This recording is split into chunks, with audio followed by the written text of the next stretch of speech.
John Taylor's Last Days Vision. I went to bed as usual at about 7:30 p.m.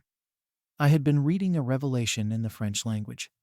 My mind was calm, more so than usual if possible, so I composed myself for sleep, but could not.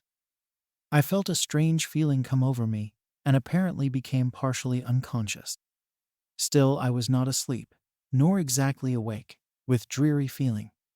The first thing that I recognized was that I was in the tabernacle of Ogden, Utah. I was sitting in the back part of the building for fear they would call on me to preach, which however they did, for after singing the second time they called me to the stand. I arose to speak and said that I didn't know that I had anything especially to say, except to bear my testimony of the latter-day work, when all at once it seemed as if I was lifted out of myself, and I said, "Yes, I have something to say, and that is this. Some of my brethren have been asking, 'What is becoming of us? What is the wind blowing?'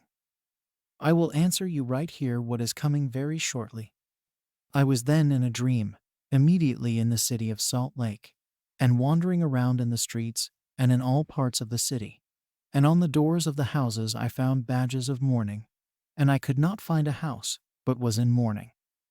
I passed my own house and found the same sign there, and I asked the question, 'Is that me that is dead?'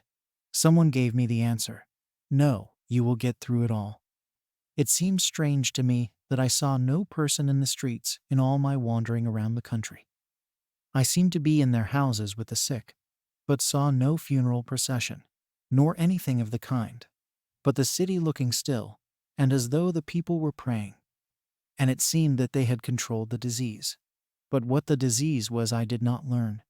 It was not made known to me. I then looked over the country, north, east, south, and west, and the same mourning was in every land and in every place. The next thing I knew I was just this side of Omaha. It seemed though I was above the earth, and looking down upon it. As I passed along upon my way east, I saw the road full of people, mostly women, with just what they could carry in bundles on their backs, traveling to the mountains on foot.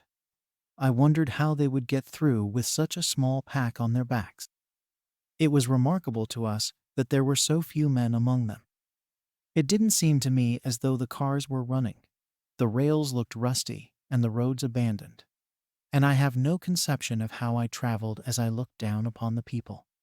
I continued east by the way of Omaha and Council Bluffs, which were full of disease. There were women everywhere. The state of Illinois and Missouri were in a tumult, men killing one another, women joining the fighting, family against family in the most horrid manner. I imagined next that I was in Washington, and I found desolation there. The White House was empty, and the halls of Congress the same, and everything in ruins. The people seemed to have left the city and left it to take care of itself. I was in Baltimore. In the square where the monument of 1812 stands in front of the Charles Hotel. I saw the dead piled up so as to fill the street square. I saw mothers cutting the throats of their own children for their blood. I saw them suck it from their throats to quench their own thirst, and then lie down and die. The water of Chesapeake Bay was stagnant, and the stench arising from it on account of their throwing their bodies into it so terrible that the very smell carried death with it. I saw no man, except they were dead or dying in the streets, and very few women. Those I saw were crazy and in an ugly condition. Everywhere I went I beheld the same sights all over the city. It was terrible beyond description to look upon. I thought this must be the end. But no, I was seemingly in an instant in the city of Philadelphia. There everything was still. No living soul was there to greet me. It seemed the whole city was without any inhabitants. In the south of Chestnut Street, and in fact everywhere I went, the putrefaction of the dead caused such a stench that it was impossible for any living thing to breathe. Nor did I see any living thing in the city. Next I found myself in Broadway, in the city of New York, and there it seemed the people had done the best they could to overcome the disease. But in wandering down Broadway, I saw the bodies of beautiful women lying, some dead and others in a dying condition, on the sidewalks. I saw men come out of cellars and ravish the persons of some that were yet alive, and then kill them and rob their bodies of all the valuables they had upon them. Then, before they could get back to the cellar, they would roll over a time or two and die in agony. In some of the back streets, I saw them kill some of their own offspring and eat their raw flesh, and in a few minutes die themselves. Everywhere I went, I saw the same scene of horror and destruction and death and rapine. No carriages, buggies, or cars were running, but death and destruction were everywhere. Then I saw fire start, and just at that moment a mighty east wind sprang up and carried the flames over the city, and it burned until there was not a single building left standing there, even down to the water's edge. Wharves and shipping all seemed to burn and follow in common destruction where the great city was a short time ago.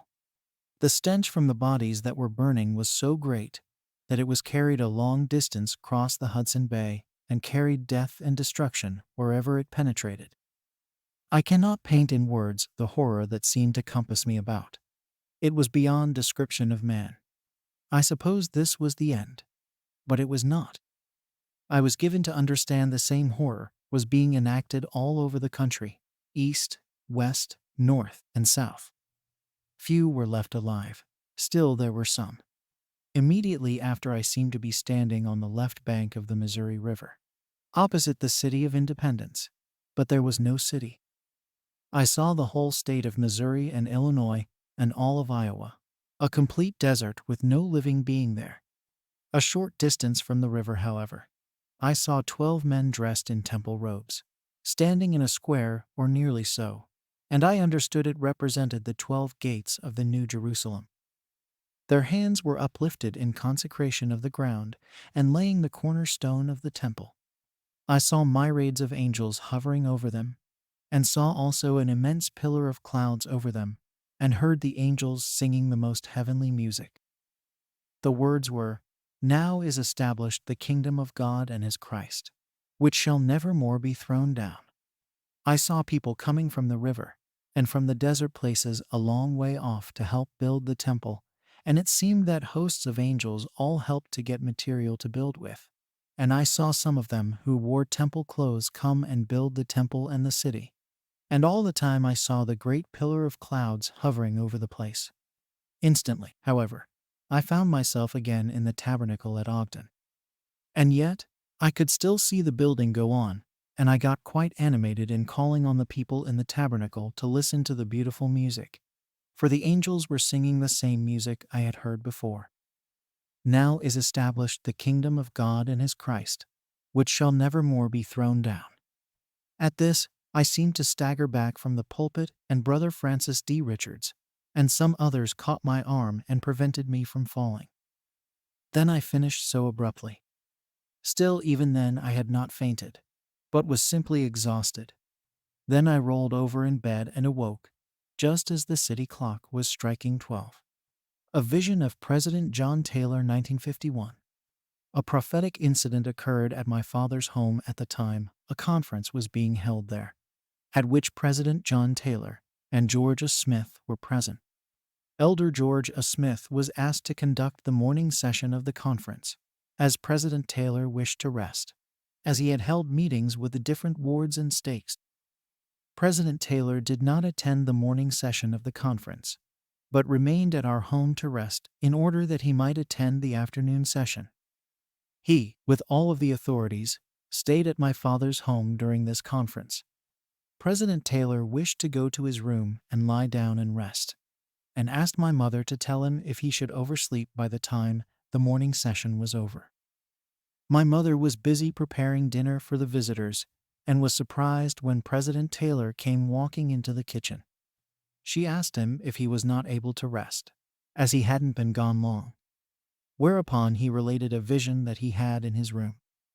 He saw a great and beautiful city with cement streets and roads, and the people had become wealthy.